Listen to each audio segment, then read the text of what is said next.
जो solar module manufacturer हैं उनको सर्टिफिकेशन कौन कौन से जरूरत पड़ती है?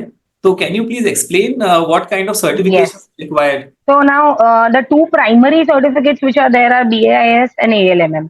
BIS is Bureau of Indian Standards.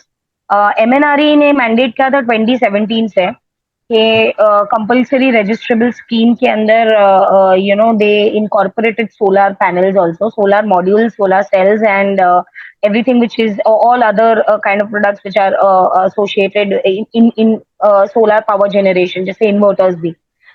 वो इसलिए किया था क्योंकि BIS मार्क ऑब्टेन करने का एक मेथड होता है। उसके कुछ डॉक्यूमेंट्स चाहिए, जैसे आपको इनकॉर्पोरेशन सर्टिफिकेट चाहिए, प्लस आपने जो मैन्युफैक्चरिंग की है उसके सैंपल्स लेके जाती है the bureau.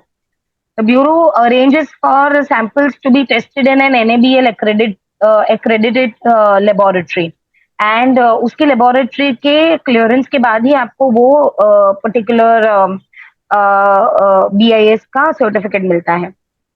So that means कि the government of India has made this mandatory because वो चाहते हैं कि ये जो 25 साल का ड्यूरेशन है, जो 20-25 साल की ड्यूरेशन, जिसके लिए जो सबसे बड़ा एक मार्केटिंग गिमिक होता है सारे इसका कि भाई सोलर पैनल लगाओ एंड बिजली का बिल 25 साल तक आपको फ्री आएगा वगैरह वगैरह।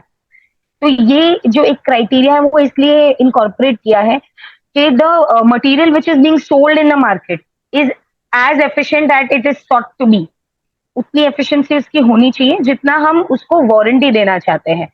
So this is one very major criteria. The quality of the product has to match with the BIS standards. Unless and until that happens, then you cannot sell, market, even stock these particular products or distribute or trade in any way these particular products. So hence this has been made mandatory. Until 2019, कुछ level के manufacturing units को ये exempt भी था, but after 2019 everybody is covered into this particular certification. When we speak of ALMM stands for Approved List of Modules Manufacturers.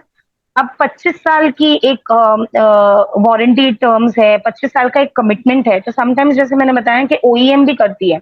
तो अगर कोई company है जो OEM कर रही है या मैन्युफैक्चरिंग कर रही है, तो ALMM एक लिस्ट है जहां आप अपना एक रजिस्ट्रेशन करवाने के बाद आप उस अप्रूव्ड लिस्ट में आ जाते हो ऑफ मैन्युफैक्चरर्स।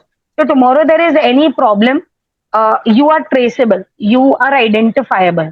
Also हमारे जितने भी गवर्नमेंट प्रोजेक्ट्स है उसमें तो ALMM अब कंपलसरी कर दिया है। However, apart from government projects, even the private developers, वो लोग ALMM के बिना, वो लोग भी इस रजिस्ट्रेशन के बिना they do not purport to buy from a manufacturer.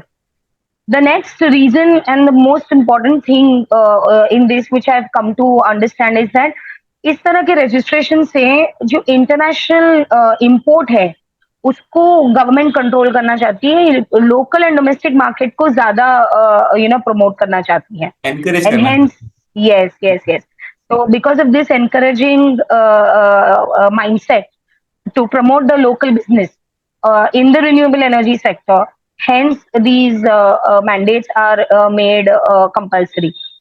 And that is, these are the two basic certifications which a company should acquire in order to make their product marketable, tradable, stockable in the Yes. open market. Absolutely, that's wonderful. So to add to what Shabnam ji has said कि international trade में ना दो तरह के barriers होते हैं। जैसे अपनी डोमेस्टिक इंडस्ट्री को अगर किसी कंट्री को प्रोटेक्ट करना है या प्रमोट करना है, दो चीजें हैं, प्रोटेक्ट करना है या प्रमोट करना है, तो टैरिफ और नॉन टैरिफ तीन तरह के बैरियर्स लगाए जाते हैं। एक टैरिफ बैरियर होता है, एक नॉन टैरिफ बैरियर होता है।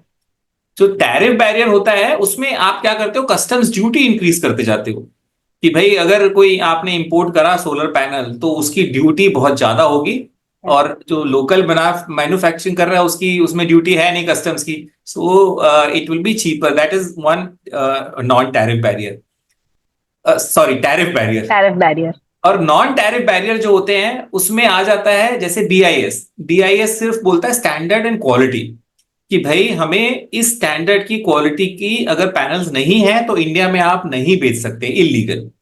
सो जो नॉन टैरिफ बैरियर होता है वो शुरू में वॉलेंट्री होता है, फिर उसको कंपलसरी कर देते हैं। तो जैसे शबनम जी ने बताया पहले बीआईएस, पहले ऐसा नहीं कि बीआईएस नहीं था, पहले बीआईएस पहले भी था, लेकिन इट वाज ऑप्शनल कि जो सोलर मॉड्यूल मैन्युफैक्चरर जा करके गवर्नमेंट से वो बीआईएस रजिस्ट्रेशन लेके अपना आईएसआई और बीआईएस का सर्टिफिकेशन लगा सकते थे। बट अगर वो नहीं भी लगाए तो कोई मैंडेट नहीं था गवर्नमेंट से, इट वॉज वॉलेंट्री। आप एनकरेजमेंट कर रहे हो कि इसको खरीद लो क्योंकि बीआईएस से सर्टिफाइड है। लेकिन 2017 ऑनवर्ड्स, फिर 2019 में भी उसको 100% कंपलसरी कर दिया गया। उसको ये बोल दिया गया बीआईएस के बिना आप कोई भी प्रोडक्ट इंपोर्ट भी नहीं करोगे। तो बीआईएस अगर फॉरेन कंट्री का भी सोलर मॉड्यूल मैन्युफैक्चरर, उसको भी बीआईएस सर्टिफिकेशन लेना है। इंडिया का भी मॉड्यूल मैन्युफैक्चरर, उसको बीआईएस सर्टिफिकेट लेना है, and then you can import और you can sell it in India. ये तो एक टैरिफ। दूसरा जो नॉन टैरिफ बैरियर लगाया उन्होंने, ALMM, approved list of module manufacturer. So approved list of module manufacturer में जैसे शबनम जी ने बोला कि अब बीआईएस में तो ये था कि आप कॉन्ट्रैक्ट मैन्युफैक्चरिंग कहीं से भी करवाओ, वो प्रोडक्ट को देखते हैं, वो आपकी फैक्ट्री को नहीं देख रहे हैं। ALMM में वो आपकी फैक्ट्री को देख रहे हैं। ALMM में they will go to your factory, they will visit your factory, they will see कि कहां से ओरिजिनल हो रहा है, एंड यू हैव टू।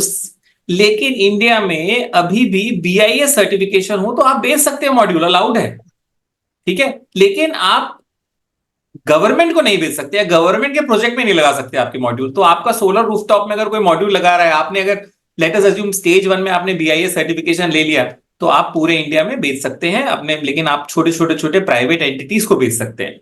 लेकिन अगर आपको गवर्नमेंट प्रोजेक्ट में पार्टिसिपेट करना है तो आपको approved list of module manufacturer में रजिस्ट्रेशन करवाना होगा। और ये जो रजिस्ट्रेशन है ये बीआईएस नहीं करती है, ये एक नोडल एजेंसी है, NISE, national institute of solar energy. उसको ministry of new and renewable energy ने गाइडलाइंस बनाई है और गाइडलाइंस में नाइस को एक नोडल एजेंसी बनाई है, वो फिर उसकी लिस्ट जारी करती है। In fact ministry of new and renewable energy इसकी लिस्ट जारी करती है।